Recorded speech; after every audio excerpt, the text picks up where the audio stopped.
আসসালামু আলাইকুম প্রিয় ভিউয়ার্স, খান মিডিয়ার পক্ষ থেকে জানাই আপনাদেরকে সালাম, আদাব ও শুভেচ্ছা। আজকে দেখুন ইলিশার বাজারে আগুন। এত ইলিশা কোথার থেকে আসলো? না, এটা চাঁদপুর বা চিটাগাঙ্গের ইলিশ না, এটা আমাদের সুরমা নদীর ইলিশ। এবং সুরমা নদীতে দেখুন এক জালে কত বড় বড় 3টি মাছ ধরা পড়েছে, প্রায় ওজন 15 কেজির উপরে একটা মাছের। এরকম 15 কেজির উপরে মাছ এই সুরমা নদীতে ধরা পড়েছে এক জালে। এই নদীটাই সুরমা নদীর একটা খাল। তাই সুরমা নদীর পানি আবারও বৃদ্ধি না পেয়ে অবনতি হচ্ছে, মানে যেটাকে বাড়ানো হচ্ছে, মানে আগের থেকে পানি একটু বাড়তেছে। তাই আর কি বলবো, এই পানি তো আর আগের থেকে অনেক একটু বেশি হয়ে যাওয়ার কারণে আমরা আবারও একটু বিপাকে পড়ে গেলাম। ইনশাল্লাহ আশা করি যদি পাহাড় দিকে বৃষ্টি না হয় তাহলে হয়তোবা আমাদের এই পানি আবারও নেমে যাবে বা চলে যাবে সুনামগঞ্জ জেলা, আমাদেরকে আবার সাগর বা মেঘনার দিকে চলে যাবে পানিটা। তাই আমরা আবারও করতে পারবো।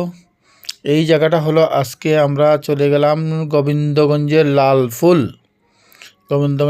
ফুল। আর ওই যে পিছনের ভিতর দিকে দেখা যাচ্ছে ওটা সাদা ফুল, গাড়ির রাস্তা ওই যে দেখা যাচ্ছে ওটা। আর আমাদের উপরে যেটা হচ্ছে এটা হলো ট্রেনের, ট্রেন বর্তমান ছাতক সিলেট থেকে অচল বললেই চলে। অনেক দিন ধরে 10-15 বছর ধরে, 10 বছরের উপরে হয়ে যাবে বা আর একটু বেশি হবে, ট্রেন চলাচল নেই। আর আমি যেদিকে যাচ্ছি এটা হলো, আজকে চলে যাব আপনাদেরকে নিয়ে 10গড়, সুনামগঞ্জের 10গড়ের ওইদিকে। যে দেখুন এখনও মানে গাড়ির রাস্তা থাকা সত্ত্বেও কিন্তু নৌকায় চড়তে হচ্ছে।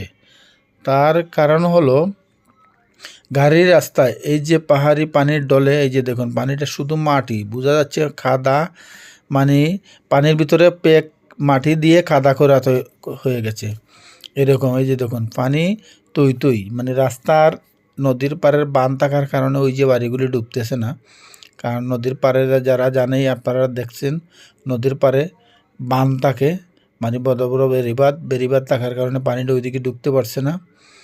তাই এই বেড়িবাঁধের কারণে পানি না ঢোকার কারণে নদীর উপরে যাচ্ছে। আর নদীর পানিটা দেখতেই তো পারছেন, শুধু মাটি আর মাটি। এই যে দেখুন, এই যে এটা হলো গাড়ির রাস্তা ছিল এদিকে, গাড়ির রাস্তা থাকার পর তো এই যে পানি নদীর স্রোতে ভেঙে এই যে দেখুন কীভাবে পাহাড়ি ঢল নেমে মানে রাস্তা, এই যে এটা হলো গাড়ির রাস্তা ছিল, এই গাড়ির রাস্তাটা ভেঙে এই যে দেখুন এখন আর গাড়ির রাস্তা না, এটা পানি ঢুকতেছে এদিকে গিয়া। এই যে দেখুন গাড়ির রাস্তাটা।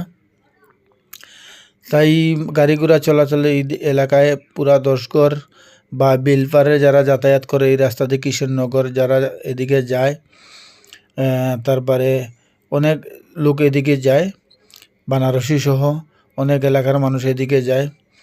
এরপরে এই ঠিক আমি সবগুলি নাম বলতে পারতেছি না, কারণ এই রাস্তা, এই যে গাড়ির রাস্তা থাকা সত্ত্বেও বাদ এই যে দেখুন টলার, ওইদিকে হলো টলারের রাস্তা, আর এটা হলো নদী, আর এই হলো খালের মাধ্যমে দিয়ে এখন গাড়ি দিয়ে গিয়ে আমরা সামনে সিএনজিতে যাব। আমরা একটু যাব ওইদিকে, এই 10গড়ের ওইদিকে, 10গড় থেকে একটু ওইদিকে যাব আপনাদেরকে পানি দেখানোর জন্য। তাই আমরা সামনের থেকে সিএনজি নিব, ওই যে সিএনজি স্টেশন, এখান থেকে আমরা সিএনজি ভাড়া করে এখান থেকে উঠে সিএনজি ভাড়া করে আমরা চলে যাব ওদিকে। তার ভিতরে আবার আরেকটি জিনিস আপনাদের দেখাই। আজ খুব বেশি আমাদের সুরমা নদীতে ইলিশ মাছ ধরা পড়েছে, তাই আপনাদেরকে একটু ইলিশ মাছ আর বর্তমানে এই পাহাড়ি ডলে কিছু ভিডিও হচ্ছে। এই যে আপনার ইলিশ মাছ আর আপনার ওই যে আমাদের এলাকায় বলে রিটা মাছ, এই রিটা মাছ, এই দুই জাতের মাছ খুব বেশি মারা পড়তেছে নদীতে। তবে ভাগ্য যাদের ভালো হয়, বড় বড় এই যে দেখালাম আগে আপনার ভিডিওর শুরু থেকে, ঘাস কাপ মাছ একজন জেলে ভাইয়ের জালে, কোনা জালে একসাথে 3টি মাছ ধরা পড়েছে, প্রতিটি ওজন 15 কেজির উপরে হবে।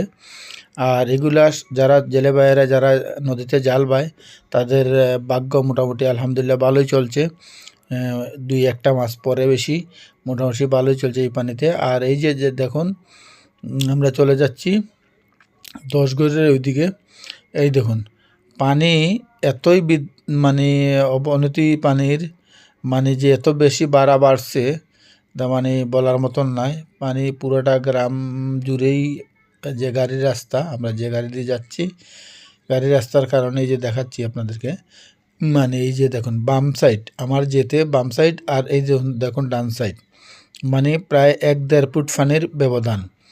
কারণ হলো ওইদিকে 1.5 ফুট নিচে আছে পানি, এদিকে 1.5 ফুট উপরে। কারণ হলো এই পানিটা ওইদিকে নামতে পারতেছে না, যেমন ঘুরে নামছে, নামার পরে ওই পানিটা ওইদিকে যাচ্ছে, যার কারণে অনেক অনেক জায়গায় নদীর ওভার, যেটা নদীর থেকে বাহির হয়ে বিভিন্ন খাল বিলে দিয়ে ঢোকার পরেও পানির খুব সমস্যা। এই যে দেখুন এগুলো বৃষ্টির পানি, নদীর দিকে ওইদিকে পানি যখন শেষ হয়। যাই হোক, বিদায় নিলাম। আমার চ্যানেলটি বেশি বেশি সাবস্ক্রাইব করবেন।